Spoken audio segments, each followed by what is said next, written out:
வியந்து போற்றி இருக்கு. தமிழ் சினிமா ரசிகனா அது எனக்கு தனிப்பட்ட ஒரு சுயநலம் கலந்த பெருமையும் கூட. ஹரிஹர வீரமல்லு, நீங்க உங்க அனுபவத்தை எங்களுக்காக சொல்லுங்க சார்.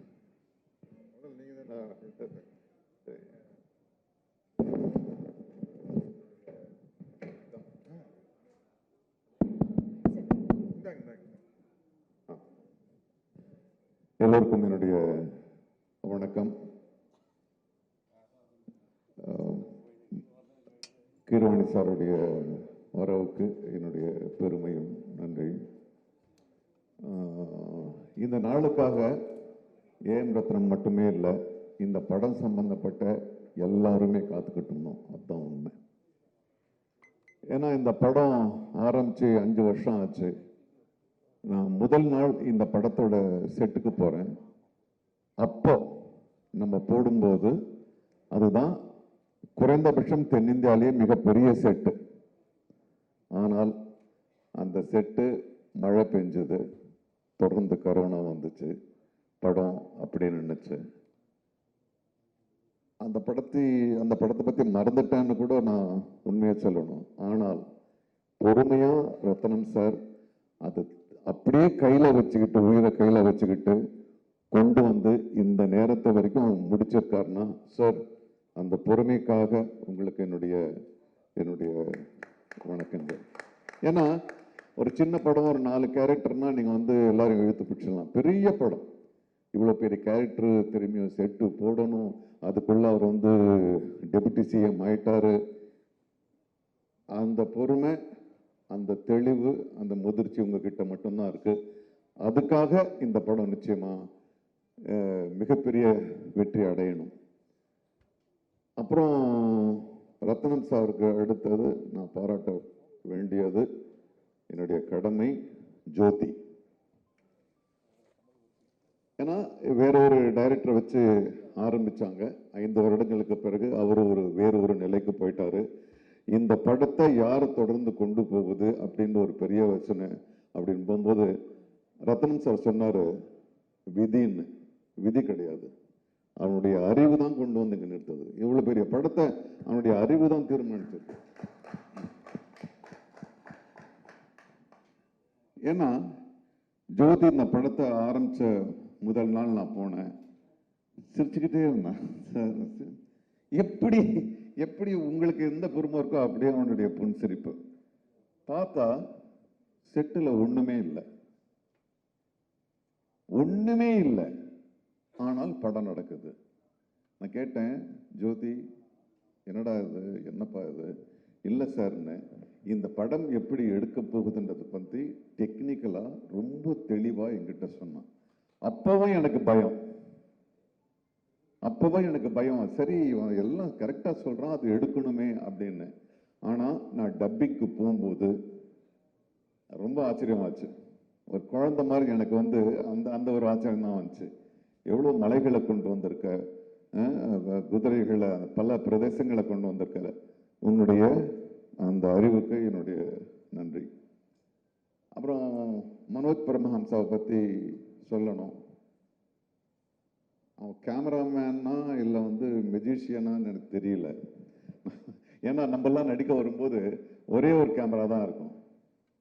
நான் ஃபர்ஸ்ட் டே அங்கே நம்ம அந்த விஜயவாடால போகிறோம், இங்கே ஒரு கேமரா போகுது, அங்கே ஒரு ட்ரோன் ஒன்று போகுது, அப்புறம் இந்த ஸ்டார் வார்ஸ் படத்தில் வர்ற அந்த ரோபோ மாதிரி எங்கே ஒன்று ஓடுது. அவ்வளோ ஒரு டெக்னிக்கல் இதோட அந்த படம் நினைச்சு. எப்படியும் ஒரு 6-7 கேமரா இருந்துச்சு. எந்த கேமராக்கு நடிக்கிறதுன்னு எங்களுக்கு தான் குழப்பம், உங்களுக்கு இல்லை. ஸோ ஆக இதை வந்து இதுக்கு பின்னால பெரும் கதைகள் இருக்கு, பல தடைகள் தாண்டி வந்திருக்கு. அதெல்லாம் தாண்டி இது பொறுமையா இதை முடிச்சிருக்கோம். ஆனா அதே உத்வேகத்தோட. சில படங்கள் வந்து ரொம்ப கேப் விட்டுச்சுன்னா அப்படி சலிச்சுக்கிட்டே போக வேண்டியதா இருக்கும். ஆனா கிடையவே கிடையாது. ரத்னம் சார் கூப்பிடும் போதெல்லாம் நான் பிஸின்றதுக்காக இல்லை, அவர் கூப்பிடும் போதெல்லாம் நான் வேற இடத்துல இருந்து வந்தேன். நான் கோவால இருந்து வந்தேன். நான் 8 மணி நேரம் கார்ல வந்து 8 மணி நேரம் திரும்பி 8 மணி நேரம் வந்தேன். ஏன்னா பவன் கல்யாண் அவர்கள் அவர் வந்து பொது வாழ்க்கைக்கு போயிட்டாரு. அவர் ஒரு நாளைக்கு ஒரு நாள் அவர் கொடுக்குறாருன்னா நாங்கள் எல்லாம் சுனில் எல்லாம் வந்து ஸ்பெயின்ல இருந்து வந்து 2 ஷாட் நடிச்சுட்டு திரும்ப ஸ்பெயினுக்கு போனார். ஸோ அப்படியெல்லாம் கோஆப்ரேட் பண்ணி இந்த படத்தை நாங்கள் கொடுத்துருக்கோம். ஸோ இந்த பவன் கல்யாண் சார் வந்து அவர் ஒரு நாளைக்கு கொடுக்குறாருன்னா பாவம் அவர் 2 மணி நேரம் தான் வர முடியும். கரெக்டாக அவர் சொன்ன நேரத்துக்கு வந்து போயிடுவார். அதுக்குள்ள ஜோதி வந்து 4 சீனை முடிக்கணும். பிரச்சனையே இல்லை, ஒன்றும் இல்லை சார், நீங்கள் தனியாக எடுத்துக்கலாம், அவரை தனியாக எடுத்துக்கலாம். அவ்வளவு தெளிவான ஒரு கையாளுமை. ஸோ ஆக இந்த நிதி ஷி ஆல்சோ கோஆப்ரேட்டட், ரொம்ப நல்லா கோஆப்ரேட் பண்ணாங்க. ஆக இந்த நல்மனதோடு ஒரு வெறுப்புணர்ச்சி இல்லாமல், ஒரு சலிப்பு இல்லாமல் ரத்னம் சாருக்காக எல்லாரும் ஒன்று கூடி இந்த ஒரு மாபெரும் யாகத்தை நடத்தி முடிச்சிருக்கோம். நிச்சயமா உங்களுக்கு எல்லாருக்கும் அது பிடிக்கும், நிச்சயமா எல்லாரையும் போய் சென்றடையும். ரத்னம் சார், நீங்க பார்ட் 2 அதை விட ஒரு பெரிய படம் நீங்க பண்ணணும்.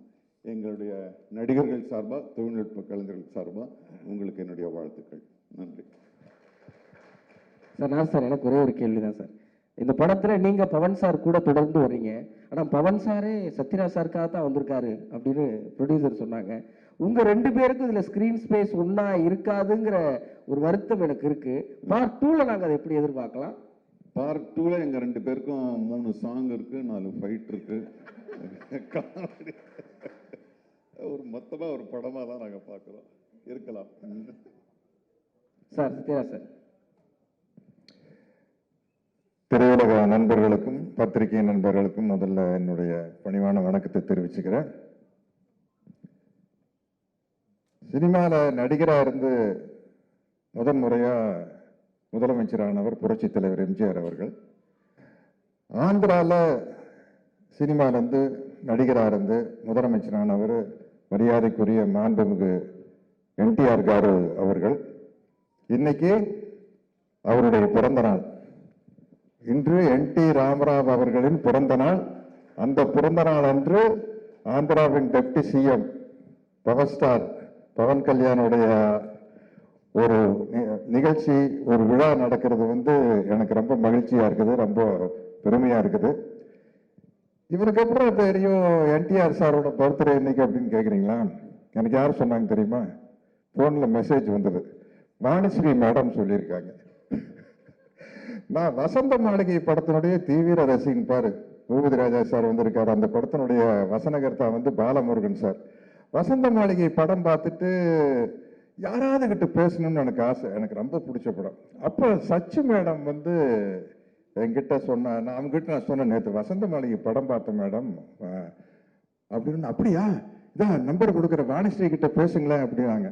அப்போ வாணிஸ்ரீ மேடத்துக்கிட்ட ஃபோன் பண்ணி பேசி அந்த படத்தை பற்றி பேசி நிறைய ஈவெண்ட் விஷயங்களை வந்து பகிர்ந்துக்கிட்டோம். அவங்க தான் இன்னைக்கு மெசேஜ் அனுப்பியிருக்கிறாங்க என்டிஆர் சாருடைய பர்த்டே அப்படின்னு. ஸோ இன்னைக்கு அது ஒரு கோஇன்சிடென்ஸ், ரொம்ப சந்தோஷமா இருக்குது. உண்மையிலேயே ரத்ன சார் வந்து பிரமாதமாக பேசினார், அவருடைய ஃபீலிங்ஸ் எல்லாம் சொன்னார். இந்த படம் வந்து நிச்சயமா மிகப்பெரிய அளவில் வெற்றி அடையும். என்னன்னா நாங்கள் நடிச்சிட்டு வைக்கல எனக்கு தெரியல, நாங்கள் எல்லாம் ஒரு சின்ன சின்ன கேரக்டர் பண்ணிக்கிற அவ்வளோதான். ஜோதி கிருஷ்ணா வந்து எங்கிட்ட வந்து லேப்டாப்பில் கொண்டு வந்து சீன் காட்டினார், எப்படி எடுக்க போறேன்னு. நான் உண்மையிலேயே ரத்ன சார் ஈன்ற பொழுதில் பெரிதளவுக்கும் தன் மகனை சான்றோர் என கேட்ட தாய் அப்படிங்கிற இடத்துல தகப்பன்னு நீங்க போட்டுக்கலாம். அந்த அளவுக்கு ஜோதி கிருஷ்ணா வந்து பிரமாதமா அந்த சீனை காட்டினாரு. நான் சொன்னேன், எப்படி ஜோதி இது என்னன்னு கேட்டேன்னா, அப்புறம் அவர் போய் அப்பதான் வந்து ஃபாரின்ல போய் படிச்சுட்டு வந்த விஷயத்தையெல்லாம் சொன்னாரு. அதை பார்த்து படிச்சுட்டு வந்தா மட்டும் பார்த்தாதான் அந்த நீங்க பார்த்த மாதிரியே நானும் பார்த்து பிரமிச்சிட்டேன். அந்த மேக்கிங்கை பார்த்து பிரமிச்சிட்டேன். அதனால வந்து இந்த படத்துல வந்து நானும் இருக்கிறேன் அப்படிங்கிறது எனக்கு ஒரு சந்தோஷமான விஷயம். ஆனா அதை விட சந்தோஷமான விஷயம்னா, சாரி டு சே நிதி, நான் தான் இந்த படத்தோட ஹீரோயின். நான் தான் ஹீரோயின். ஒரு படம் என்ன, நீங்க டைட்டானிக் வேணாலும் எடுங்க, என்ன கதை? கப்பல் முழுகுது, ஹீரோயினை காப்பாத்துறதுக்காக ஹீரோ போராடுறாரு, அதுல 2 பேரும் மூழ்கிடுறாங்க. ஸோ ஒரு ஹீரோ யாரை காப்பாத்துறதுக்காக ஹீரோ கஷ்டப்படுறாரோ அவங்க தானே ஹீரோயின். அப்படி பார்த்தா இந்த படத்தில் நான் தான் ஹீரோயின். என்னை காப்பாத்துறதுக்காகத்தானே பவன். ஜோதி கரெக்டா? அவுட்லைன் சொல்லிட்டேன்னு தப்பா நினைக்காதீங்க. இந்த படத்துல பவர் ஸ்டார் பவன் கல்யாணுக்கு நான் தான் ஹீரோயின். அவர் என்னை காப்பாத்துறதுக்காக தான் வராரு. இந்த படத்தினுடைய அவ்வளவு கஷ்டமே என்னை காப்பாத்திருக்கா நடக்கிறதா. அதனால இந்த இப்படி ஒரு பிரம்மாண்டமான படத்துல நான் ஹீரோயின் நடிச்சதை பத்தி ரொம்ப பெருமைப்படுறேன். அடுத்த பார்ட் 2 எடுக்கல. கிரவாணி சார், சினிமாவில் என்னென்னமோ போயிட்டு வந்துட்டோம். இருந்தாலும் உங்க சாங்கை நான் இப்போ பாடிட்டேன். பாகுபலி 2ல வந்து நானும் இதே மாதிரி டேப் அடிச்சுட்டு ஒரு 4 பிட்டு பாடிட்டேன். பார்ட் 2 பண்ணையில கொஞ்சம் அதை மனசுல வச்சுட்டு எனக்கு நாசர் சாருக்கு ஒரு நல்ல ஒரு அருமையான சாங் போட்டுருவீங்க. ஷோபி மாஸ்டர் பார்த்துக்கிட்டே இருக்காங்க சார். எதுங்க? ஷோபி மாஸ்டர் பார்த்துக்கிட்டே இருக்காங்க. வீரமல்லூர் 2ல வந்து உங்களை வச்சு சிறப்பா ஏதாவது. நிச்சயமா மனோஜ் என்ன நாங்க ஆடிடுவோம், நாங்க டான்ஸ் ஆடிடுவோம். நாங்க அதை எதுக்குமே கூச்சப்படாத ஆளுக்கு தானே. பரதநாட்டியம் ஆடினோமா, வஞ்சிக்கோட்டை வாலிபன் வேணுமா உங்களுக்கு, வைஜெயந்தி மாலா 10 மணி 2 பேரும் ஓகேன்றோம். என்ன சார் அது மாதிரி விஷயங்கள். கேமரா கூச்சமே இல்லாத ஆட்கள் நாங்கள். அப்படி இருந்தா தான் சினிமாவில் வந்து எந்த கேரக்டர் கொடுத்தாலும் நடிக்க முடியும். இப்படிப்பட்ட ஒரு சிறப்பான படத்துல நானும் இருக்கிறேன் அப்படிங்கிறது எனக்கு ரொம்ப மகிழ்ச்சியான பெருமையான விஷயம். ரத்ன சாருடைய நல்ல மனசுக்கும் ஜோதியினுடைய நல்ல உழைப்புக்கும் இந்த படம் வந்து மாபெரும் வெற்றி அடையும் என்று நம்பி வாழ்த்துகிறேன். வணக்கம். ரொம்ப ரொம்ப நன்றி சார். సార్ ఒక చిన్న రిక్వెస్ట్ సార్, మీ ఇద్దరి కాంబినేషన్ అంటే మాకు చాలా పిచ్చి. సో మీ ఇద్దరు కలిసి కళ్యాణ్ గారి సిగ్నేచర్ ఒకటి ఇలా అంటే చూడాలని అనుకుంటున్నాం మేమందరం కూడా. ప్లీజ్ டிரான்ஸ்லேட் பண்ணுங்க. நம்ம 2 பேர்ல நீங்க மட்டும் அவங்களுடைய இங்க இருக்கீங்களா?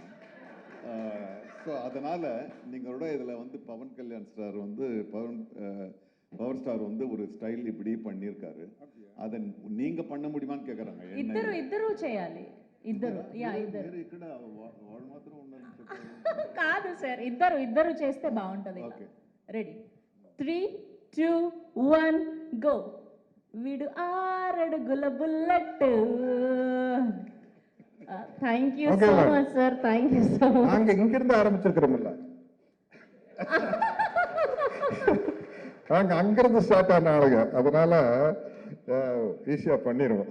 ரொம்ப ரொம்ப நன்றி சார். ரொம்ப மகிழ்ச்சி நீங்க இந்த 4th சிங்கிளுக்கு வந்து இவ்வளவு கலகலப்பா இவ்வளவு நிகழ்ச்சியோட இந்த படத்தை கொண்டு போய் சேர்க்கணும் அப்படிங்கிற ஒரு பெரிய ஆர்வம் உங்களுக்கு இருக்கிறது எங்களுக்கு ரொம்ப ரொம்ப மகிழ்ச்சி சார். ரொம்ப நன்றி. ஒரே ஒரு இன்சிடென்ட் சொல்லி சார் ப்ளீஸ். திடீர்னு இது தோணுச்சு. நாங்கள் ஒரு சீனுக்காக தயாராகிட்டு இருந்தோம். ரத்தன் சாருங்க சீனுக்காக தயாராகிட்டு இருந்தோம்.